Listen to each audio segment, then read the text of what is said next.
मला वाटतंय 3.5 वर्षाच्या लेकराच्या बाबतीत जो प्रकार किळसवाना त्या ठिकाणी घडला ही अतिशय दुर्दैवी घटना आहे। मला वाटतंय आपल्या सगळ्यांनाच त्या वयाच्या मुली आहेत आणि अशा परिस्थितीमध्ये ही घटना घडल्याच्या नंतर जे पोलिसांनी प्रोॲक्टिव्हली करणं अपेक्षित होतं, ताबडतोब गुन्हा नोंद करून त्या ठिकाणी त्या आरोपीला त्या नराधमाला अटक करणं, ताबडतोब त्याच्यावर स्ट्रिक्ट ॲक्शन घेणं, मला वाटतंय तशा प्रकारची ॲक्शन न घेता कुठल्याही प्रकारचा गुन्हा त्या ठिकाणी दाखल करून घेतला गेला नाही। मला वाटतंय अशा पद्धतीनं पक्षीय राजकारणाच्या विचक्यात अडकून जर अशा गंभीर घटनेकडे आपण दुर्लक्ष करत असू तर याच्यापेक्षा दुर्दैवाची गोष्ट कुठलीही असू शकत नाही।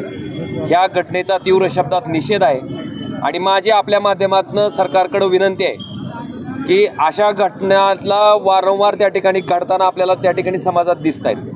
अतिशय दुर्दैवी गोष्ट आहे। 3.5 वर्षाच्या लेकराच्या बाबतीत असं कृत्य करणाऱ्या लोकांना मला वाटते अतिशय कठोरातली कठोर शिक्षा झाली पाहिजे। ती शिक्षा इतकी कठोर असली पाहिजे की भविष्यात पुन्हा अशा पद्धतीचं वागण्याचा कुणीही प्रयत्न केला नाही पाहिजे। अशा प्रकारची शिक्षेची तरतूद मला वाटते अशा आरोपींना असणं गरजेचं आहे आणि सरकार नावाच्या यंत्रणेनं कोणी कुठं का असना अशा नीच कृत्यामध्ये जर एखादा माणूस त्या ठिकाणी अडकला असेल, एखादी संस्था अडकली असेल, तर मला वाटतं तिथं त्यांचा पाठीराखापणा करण्यापेक्षा त्यांच्यावर स्ट्रिक्ट ॲक्शन घेऊन त्यांच्यावर कारवाई करणं अपेक्षित होतं, जे की त्या ठिकाणी केलं गेलं नाही। मग जनतेचा प्रक्षोभ झाला, लोक चिडली, कारण शेवटी माणसं सहन करायची एक मर्यादा असते आणि सहन करायची मर्यादा संपल्याच्या नंतर कोणीही त्या ठिकाणी ऐकत नसतंय।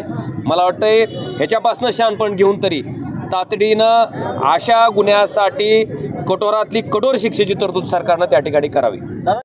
बदलापूरमध्ये जी घटना घडली त्या घटनेच्या बाबतीत तब्बल 12 तास गुन्हा नोंदवून घेण्यास उशीर का झाला आणि त्याच्यामुळं जनतेचा प्रक्षोभ काल आंदोलनातून दिसून आला आणि स्वतःच्या न्याय हक्कासाठी एखाद्या चिमुरडीसाठी जर लोक रस्त्यावर उतरत असतील आणि त्यांच्यावर लाठीचार्ज होत असेल तर मग या ठिकाणी राज्य कुणाचं आहे? म्हणजे तुम्ही एखाद्या नराधमाला पाठीशी घालण्यासाठी त्याला 12 तास त्याचा गुन्हा नोंद करून घेत नाहीत। दुसऱ्या बाजूला ज्यावेळेस शाळेसमोर, रेल्वे स्टेशनवर आंदोलन सर्वसामान्य नागरिक करतात त्यांना तुम्ही सांगता की हे विरोधकांनी प्रायोजित केलेलं आंदोलन आहे। मला वाटतं आता तरी राजकारण बंद करावं यांनी आणि लाडक्या नावाने ज्या योजना चालू केल्या आहेत त्यापेक्षा आम्हाला आमची बहीण आणि आमची लेक सुरक्षित पाहिजे, यासाठी सरकारनं काम करणं गरजेचं आहे आणि तुम्ही त्यासाठी पूर्णतः अपेक्षित ठरलेले आहेत। गृहमंत्री अपेक्षित ठरलेले आहेत, या राज्याचं सरकार अपेक्षित ठरलेलं आहे। त्यामुळे आता त्यांनी कमीत कमी अशा नराधमाला पाठीशी घालणाऱ्या 12 तास ज्या गृह खात्यानं गुन्हा नोंदवून घेतला नाही यांच्यावर कारवाई करणार हे महाराष्ट्राच्या माता बहिणीला उत्तर देणं सरकारच्या वतीनं गरजेचं आहे।